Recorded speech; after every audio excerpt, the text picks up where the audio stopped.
Drama Korea Ghost Doctor episode ke-8. Tapi sebelumnya jangan lupa tekan tombol subscribe ya. Cha Yong-min menceritakan lagi tentang kejadian 12 tahun yang lalu yang membuatnya disebut-sebut dibantu oleh dewa. Saat itu Cha Yong-min hanya merasa harus membantu pasien yang membutuhkan tindakan itu, dan ia bertekad mengoperasinya. Di ruang operasi semuanya berjalan seperti biasa, meski dokter senior meragukan bahkan mencemaskan tindakan gegabah Cha Yong-min. Akhirnya ia berhasil menyelesaikan operasi itu dengan maksimal.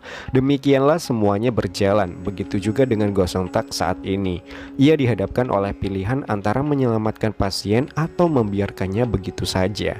Meski ia menyayangkan kondisi tubuh Cha Yong-min yang bisa saja meninggal jika sering merasuki tubuhnya, Gosong Tak akhirnya melunak dan bersedia membantu Cha Yong-min untuk menjalankan tugas dan niatnya sebagai dokter.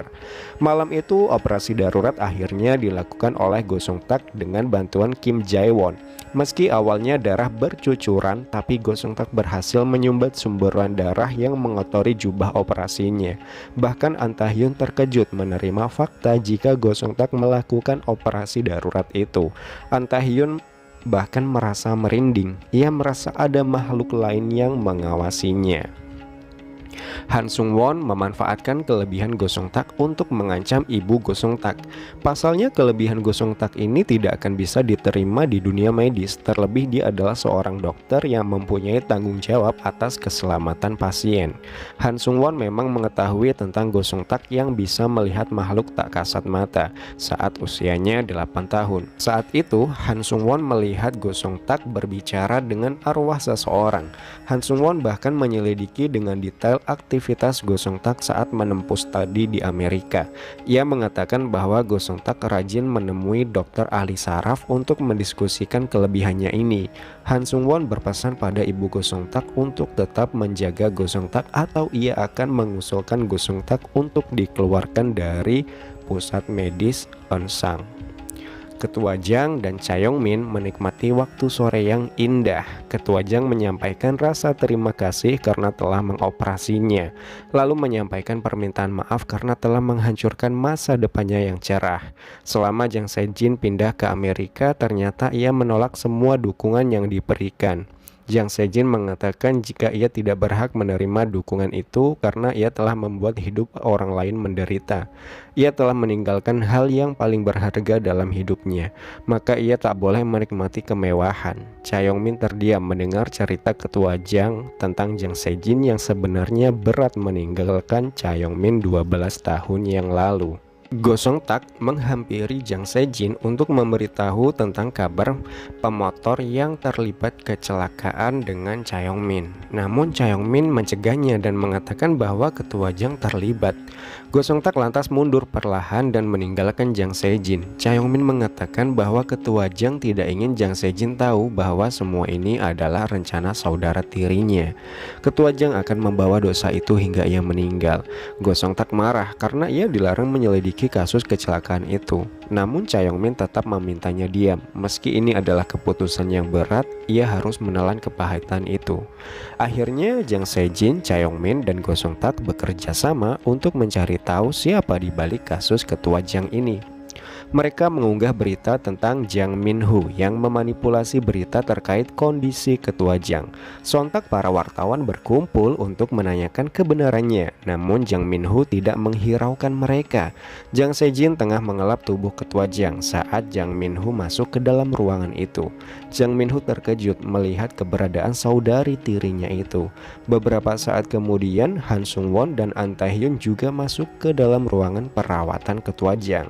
Jang Se-jin menemukan fakta yang mencengangkan. Ternyata dalam kasus ketua Jang berkomplot, yaitu Jang Min-ho, Han Sung-won, dan An Tae-hyun. Nah, ketua Jang memberikan secari kertas pada Cha Yong-min. Kertas itu berisi alamat pengacara Im yang sedang diburu oleh Jang Min-ho.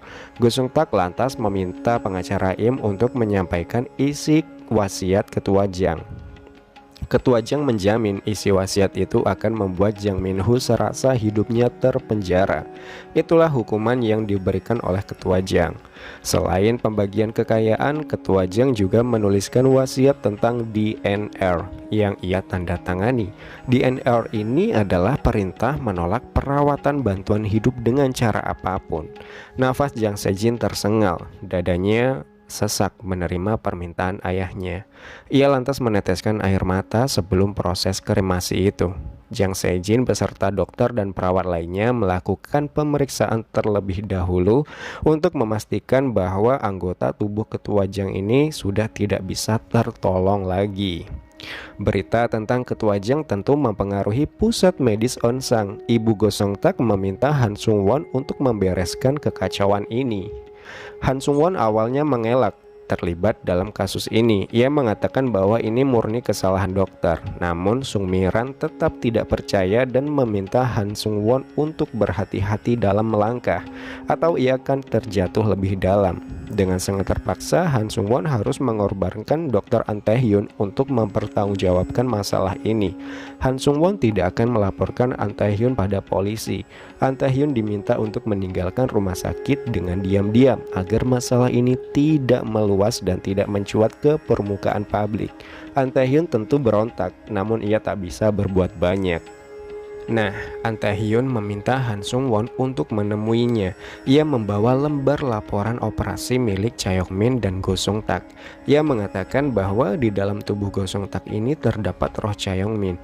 Ia akan membuktikan hal itu meski terdengar tidak masuk akal. Nah, di sini An Tae-hyun tentu tidak ingin karirnya hancur, karena dia juga menjadi salah satu korban dari kerjasama Jang Min-ho dan juga Han Sung Won. Di sisi lain, kakek Go Sung Tak mengunjungi rumah sakit. Ia menuju ruang operasi. Ia mengingat kembali kenangan saat ia bersama Tess. Hal ini yang menjadi pertanyaan. Mungkin saja kakek Go Sung Tak ini sebelumnya pernah koma dan bertemu dengan Tess. Atau bisa saja ini yang menyebabkan Go Sung Tak bisa melihat hantu. Mungkin saja ini adalah warisan dari kakeknya yang menurun ke Go Sung Tak hingga akhirnya Go Sung Tak bisa berkomunikasi dan bisa melihat mereka yang tak kasat mata. Oke, kita tunggu kelanjutannya episode ke-9 minggu depan. Jangan lupa tekan tombol subscribe. Terima kasih banyak.